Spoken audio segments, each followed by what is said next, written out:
Welcome to AKS IAS.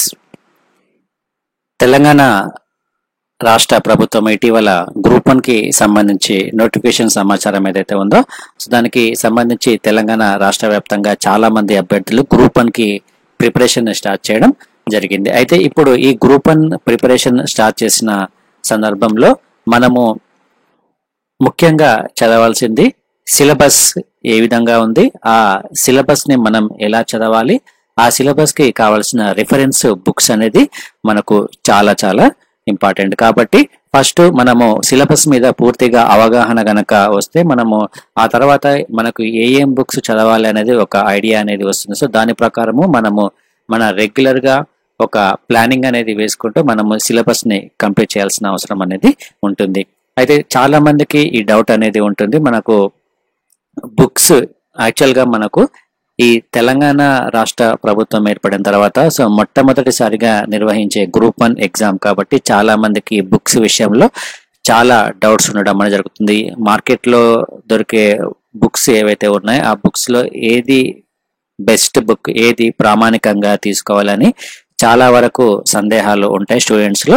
So అటువంటి doubts ని clarify చేయడం కోసము మీకు స్పెషల్ గా ఈ వీడియోని ప్రొవైడ్ చేస్తున్నాను. ఇందులో మనకు గ్రూప్ 1 సిలబస్ యాక్చువల్ గా ఏ విధంగా ఉంది, దాంతోపాటు ప్రతి సబ్జెక్ట్ కి చదవాల్సిన బుక్స్ లిస్ట్ కూడా నేను మీకు ఇక్కడ ప్రొవైడ్ చేస్తూ ఉన్నాను.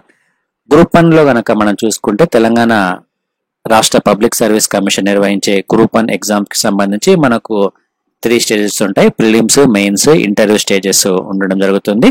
అందులో ప్రిలిమ్స్ కి సిలబస్ అనేది సపరేట్ గా ఉంటుంది, మెయిన్స్ కి సిలబస్ సపరేట్ గా ఉంటుంది. అయితే ఈ ప్రిలిమ్స్ మరియు మెయిన్స్ కి ప్రిపేర్ అయ్యే క్రమంలో మనము రెండింటిని వేరువేరుగా కాకుండా రెండింటిని అంటే ప్రిలిమ్స్ మరియు ఎట్ ఏ టైం మెయిన్స్ ని కూడా ఇంటిగ్రేట్ చేసుకొని చదివితేనే మనకు అడ్వాంటేజ్ అనేది ఉంటుంది. అదేవిధంగా మనకు చాలా సమయం కూడా కలిసి రావడం జరుగుతుంది. కాబట్టి సో మన మైండ్ సెట్ ఏ విధంగా ఉండాలంటే ఇప్పుడు నేను ప్రిలిమ్స్ కి మాత్రమే ప్రిపేర్ అవుతున్నాననే మైండ్ సెట్ కాకుండా నేను ప్రిలిమ్స్ కి మరియు మెయిన్స్ కి ఇప్పటి నుంచే ప్రిపేర్ అవుతున్నాను అన్న ఒక మైండ్ సెట్ తో మనము ప్రిపరేషన్ ని స్టార్ట్ చేయాలి. ప్రిలిమ్స్ ని మెయిన్స్ ని డివైడ్ చేసి గనక చదివితే మనకు సక్సెస్ అనేది రాదు. రెండింటిని కంబైన్ చేసుకొని చదివితేనే మనకు సక్సెస్ అనేది రావడానికి 100% ఛాన్సెస్ ఉంటాయి. కాబట్టి సో ఈ విధానం ఏదైతే ఉందో ఇది చాలా బెస్ట్ మెథడ్, అందరూ ఇదే విధానాన్ని ఫాలో అవ్వండి. అయితే ఇక్కడ ప్రిలిమ్స్ సిలబస్ ఒకసారి మనం చూసుకుంటే ఇందులో మనకు జనరల్ స్టడీస్ అనే ఉంటుంది. ఈ జనరల్ స్టడీస్ లో మనకు ముఖ్యంగా సిలబస్ లో కనుక చూసుకుంటే ఇంటర్నేషనల్ ఈవెంట్స్ అండ్ రిలేషన్స్ మరియు current affairs of the regional, national and international importance, environmental issues. So ఇక్కడ మనకు ఈ ఫస్ట్ సెక్షన్స్ ఏవైతే ఉన్నాయో ఈ 2 సెక్షన్స్ లో ఈ 2 సెక్షన్స్ మనకు ఎక్కువగా కరెంట్ అఫైర్స్ నుంచి క్వశ్చన్స్ అడిగే అవకాశం అనేది ఉంటుంది. ఇక ఎన్విరాన్మెంటల్ ఇష్యూస్ కనుక తీసుకుంటే ఈ ఎన్విరాన్మెంటల్ ఇష్యూస్ లో భాగంగా మనకు స్టాటిక్ పాయింట్ ఆఫ్ లో క్వశ్చన్స్ అడగొచ్చు, లేకపోతే కరెంట్ అఫైర్స్ కి లింకప్ చేసి కూడా క్వశ్చన్స్ అడిగే అవకాశం అనేది ఉంటుంది. ఇక disaster management strategies related to the prevention and mitigation అంటే విపత్తు నిర్వహణకి సంబంధించిన అంశాలు చదివే సమయంలో మనము జాగ్రఫీ పార్ట్ ఏదైతే ఉందో ఆ జాగ్రఫీ పార్ట్ ని కూడా లింకప్ చేసుకుని చదువుకుంటే మనకు ఈజీగా అర్థమవుతుంది. కాబట్టి సో దీన్ని మనము జాగ్రఫీతో లింకప్ చేసుకుని చదువుకోవాలి. సో మనము చదువుకునే సమయంలో జాగ్రఫీ, డిజాస్టర్ మేనేజ్మెంట్ మరియు ఎన్విరాన్మెంట్ ఈ టాపిక్స్ ఏవైతే ఉన్నాయో ఈ టాపిక్స్ ని మొత్తము మనము లింకప్ చేసుకొని చదువుకోవాలి. సో జాగ్రఫీ, డిజాస్టర్ మేనేజ్మెంట్ మరియు ఎన్విరాన్మెంట్. సో ఈ విధంగా చదవడం వల్ల మనకు చాలా సమయం ఏదైతే ఉందో ఆ సమయం అనేది వేస్ట్ కాకుండా ఉంటుంది. అదేవిధంగా మనకు ఈ మూడిటి పైన కంప్లీట్ గా ఒక అవగాహన రావడానికి, కంప్లీట్ గా మనకు ఒక కాన్సెప్ట్ క్లారిటీ అనేది వస్తుంది ఈ విధంగా కంబైన్ చేసుకొని చదవడం వలన. ఇక మనకు సైన్స్ కనుక చూసుకుంటే జనరల్ సైన్స్ ఉంటుంది, అదేవిధంగా సైన్స్ అండ్ టెక్నాలజీ డెవలప్మెంట్స్ అనేది సపరేట్ గా ఉంటుంది. సో జనరల్ సైన్స్ అంటే ఇది మనకు కోర్ సిలబస్ లో ఉంటుంది. అంటే 6th నుంచి 10th వరకు మనం చదివే బుక్స్ ఏవైతే ఉంటాయో ఆ బుక్స్ లో జనరల్ సైన్స్ ని మనం చదువుకోవచ్చును.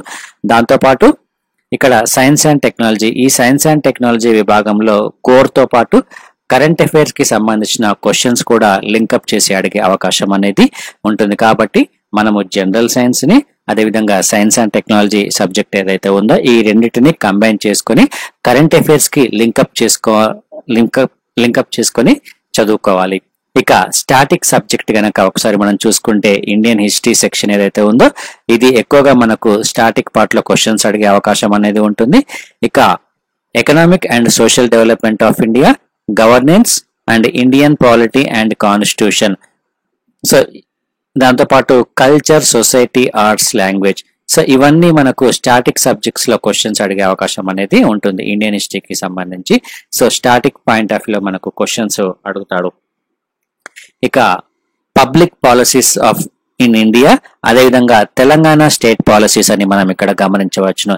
ఈ తెలంగాణ స్టేట్ పాలసీస్ అదేవిధంగా పబ్లిక్ పాలసీస్ ఇన్ ఇండియా, ఈ రెండు సెక్షన్స్ ఏవైతే ఉన్నాయో ఈ రెండు సెక్షన్స్ ని మనము కంబైన్డ్ గా చేసుకొని చదువుకోవాలంటే ఈ పబ్లిక్ స్టేట్ పాలసీస్ అంటే ప్రభుత్వం తీసుకొచ్చిన నూతన విధానాలు ఏవైతే ఉన్నాయో నూతన స్కీమ్స్ కానీ సో వాటికి సంబంధించి క్వశ్చన్స్ అడిగే అవకాశం అనేది ఉంటుంది కాబట్టి సో ఇవి కూడా మనకు కరెంట్ అఫైర్స్ కి లింకప్ చేసుకొని చదువుకోవాలి. ఇక mental ability, logical reasoning, data interpretation, analytical ability అని ఒక సెక్షన్ ఇవ్వడం జరిగింది. సో దీని నుంచి మనకు ఒక 15 నుంచి 20 క్వశ్చన్స్ లేకపోతే 10 to 15 క్వశ్చన్స్ అడిగే అవకాశం అనేది ఉంటుంది కాబట్టి so non mathematics background students ఉన్న అభ్యర్థులు ఎవరైతే ఉన్నారో సో వారు కూడా ఈజీగా సాల్వ్ చేయడానికి క్వశ్చన్స్ ఇవ్వడం జరుగుతుంది. అంటే క్వశ్చన్ పేపర్ అనేది అందరినీ దృష్టిలో పెట్టుకుని రూపొందించడం జరుగుతుంది కాబట్టి సో ఈ నాన్ మ్యాథ్స్ అభ్యర్థులు ఎవరైతే ఉన్నారో నాన్ మ్యాథ్స్ అభ్యర్థులు కూడా ఇప్పటి నుంచే దీని మీద డైలీ ఒక 1 hour కానీ 2 hour కానీ ప్రాక్టీస్ చేస్తూ ఉండాలి. సో ఇప్పటి నుంచే మనం ప్రాక్టీస్ చేస్తూ ఉంటే దీని మీద మనకు మంచి క్లారిటీ రావడంతో పాటు ఈజీగా ఆన్సర్ ని ఫైండ్ అవుట్ చేయడానికి అవకాశం అనేది ఉంటుంది. సో ఇది కూడా స్టాటిక్ సబ్జెక్ట్ గా మనము చెప్పుకోవచ్చును. ఇక social exclusion right issues associated with tribe, caste, gender అని ఇక్కడ మనకు ఒక సెక్షన్ ఇవ్వడం జరిగింది. ఈ సెక్షన్ గనక ఒకసారి మనం చూసుకుంటే సోషల్ ఎక్స్క్లూజన్ అదేవిధంగా రైట్ ఇష్యూస్ అని ఇవ్వడం జరిగింది. సో దీన్ని బట్టి మనం చెప్పుకోవచ్చును ఇది మనకు సొసైటీకి లింకప్ గా ఉంటుంది. దాంతోపాటు ఇండియన్ పాలిటీ ఏదైతే ఉందో ఆ ఇండియన్ పాలిటీకి కూడా లింకప్ చేయబడి ఉంటుంది కాబట్టి సో మనం ఇండియన్ పాలిటీ చదువుకుంటున్న టైంలోనే ఇక్కడ బీసీస్ కానీ, ఎస్సీస్ కి కానీ, ఎస్టీస్ కానీ, వల్నరబుల్ సెక్షన్స్ కి కానీ, ఈ గిరిజన తెగలు కానీ ఉన్న వాళ్ళకున్న హక్కుల గురించి, వాళ్ళకు చేసిన చట్టాల గురించి మనము ఇండియన్ పాలిటీలో చదువుకోవచ్చు కాబట్టి ఈ రెండింటిని మనము కవర్ చేస్తూ చదువుకోవడానికి ఒక ప్లానింగ్ అనేది మనము చేసుకోవాలి. సో ఇక్కడ మనకు సిలబస్ కనుక చూసుకుంటే చాలా పాయింట్స్ మనకి ఇక్కడ కనిపిస్తాయి. అయితే మనము లింకప్ ఈ విధంగా ప్రతి ఒక్క సబ్జెక్ట్ కి దానికి రిలేటెడ్ ఉన్న సబ్జెక్ట్ ని గనక లింకప్ చేసుకొని గనక చదవగలిగితే మనకు చాలా ఈజీగా ఉండడంతో పాటు ఎక్కువ సార్లు రివిజన్ చేసుకోవడానికి మనకు టైం అనేది దొరుకుతుంది. ఇక economy and social development of India ఇది కూడా మనకు కోర్ సబ్జెక్ట్ లో భాగంగానే అడిగే అవకాశం అనేది ఉంటుంది. సో దీనికి సంబంధించిన బుక్స్ నేను ఏమేమి చదువుకోవాలని నేను తర్వాత చెప్తాను. ఇది ప్రిలిమ్స్ కి సంబంధించి ఓవరాల్ గా మీకు ఒక అండర్స్టాండింగ్ అనేది రావడానికి